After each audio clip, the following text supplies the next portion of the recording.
en la escoleta de Nadal de Acabay hicimos muchas actividades muy divertidas. Una de ellas fue el pintacaras, que teníamos que dibujar una barba con los ojos cerrados a la otra persona en la cara.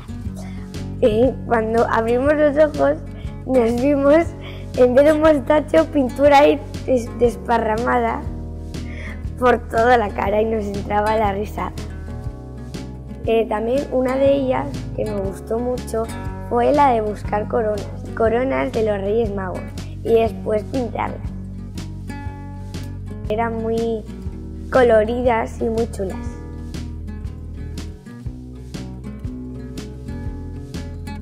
Otra prueba fue la de uno de los animales, que teníamos que hacer con una pareja de animales, de cangrejo, de serpiente, de perro, de pájaro. Eso también me gustó mucho, porque era muy divertida. Otra de ellas fue acariciar un conejo con nuestra corona de Reyes Magos. El conejo se llamaba Buba y era muy suave y blanco.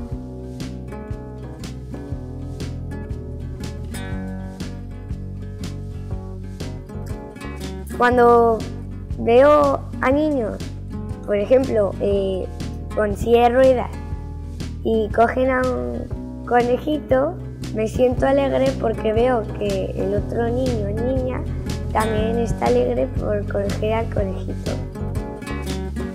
Yo creo que cuando jugamos niños y niñas con y sin discapacidad, se hace un ambiente así de magia,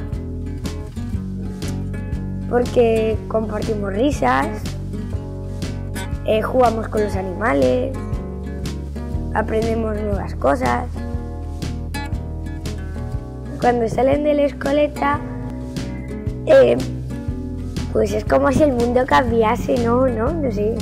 Aprendes que cuando se juntan niños con y sin discapacidad y juegan juntos, después las diferencias no importan, porque te das como cuenta de que pueden hacer las mismas cosas que tú, pero con un poco más de ayuda, pero en realidad todos somos iguales.